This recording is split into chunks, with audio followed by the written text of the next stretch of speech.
Witch Nightlight Polymer Clay Sculpture, and this is going to be part 2, where I'm going to show you how I painted everything. So this is going to include painting the witch's face, and her cauldron, and the base, and the frogs, and the stir stick. I want to keep calling that thing, like, I don't know. I want to call it her tribal stick. It's a stir stick, basically. It's a huge spoon. So the first thing I did is I'm just going to be painting the base a very, very bright green. I ended up using 2 coats just to make sure that it covered nicely. But then with a very thin brush, I'm going to start and I'm going to cover it with spider webs. And this could definitely be skipped. There's so much on top of the base that by the end you couldn't really see all the spider webs very well. But I like things to be very full when I do them. I don't want any blank space, basically, is where I'm trying to go with this. So to do the spider webs, just create like a starburst shape, not like a big with all kinds of lines spiraling out from it, and then add little connectors that connect each of those original lines to the center point, if that makes any sense. So just pull between them and then you should be good. I'm going to paint the inside of the cauldron a dark green. So you could do this black as well. I don't exactly know why I went with dark green instead of just straight up black. I don't know, I was feeling dark green. It was out anyway, so go with that instead. I'm going to paint the rim of the cauldron black, and then I'm going to paint the cauldron black. And I'm going to paint the cauldron before I put it together, just so that I don't accidentally paint that little bubbling brew part that's in the middle. And I'm going to paint the entire cauldron. And now that it's put together, I'm going to be painting the skull on the front. You could do this before it was put together. That doesn't really matter. And so I'm going to basically leave him dark and black, but I just want to give him a little highlight so he shows up a little better. So I'm going to use some charcoal and some lighter gray just to, like I said, make him show up. And now I'm going to be glazing the space, and the glaze that I'm using is Sculpey brand, and it's their satin glaze. It comes in a little jar and it goes so far. I mean, it looks like it's a really small jar, especially for the price, but it really doesn't look like I've used any of it. Whenever I use it, it just seems like it goes on forever. And so now I'm going to be painting my witch, and I chose a really pale color, a really pale like a creamy color, which is about my skin tone. I'm very, very pale, but it works. I didn't want her to have a very rich color, so I was either going to go with something kind of like a gray or a very light cream or green. I decided to go this route.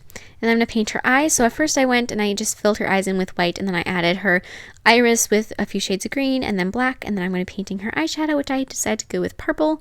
And I'm just going, because that's going to help enhance the green of her eyes as well. So I just added purple, kind of shaded in the crease a little bit with some black just to darken that, and then I gave her a nice winged eyeliner and black eyebrow. At this point I think she looks like a drag queen, or like what Meryl Streep would look like if she was playing a drag queen. And now I'm going to be highlighting her cheekbones, and then adding some darker colors under her cheekbones just to really pronounce like the hollows of her cheeks. Add a little bit of pink on her lips, not too much, and highlight her collarbone. And then I'm also going to add a little bit of a shadow between her breasts.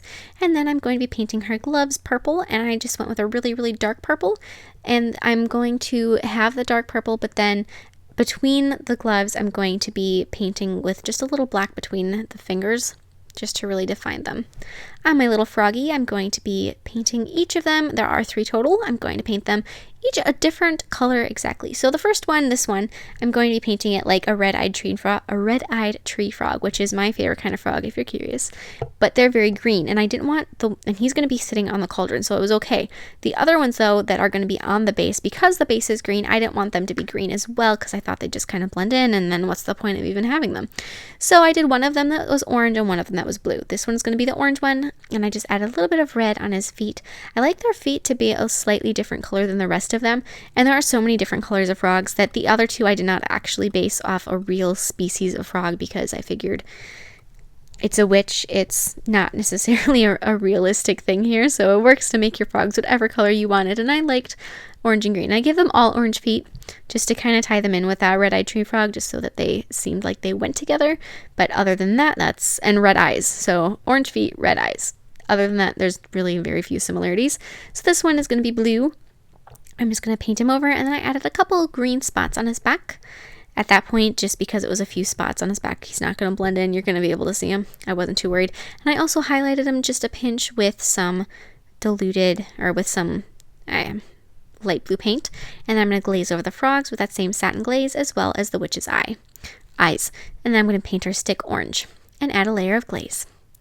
Over the light, I'm going to paint it with some multi-surface yellow paint just because it's an LED light, so it was a little bit too bright for me and it was also a little too blue.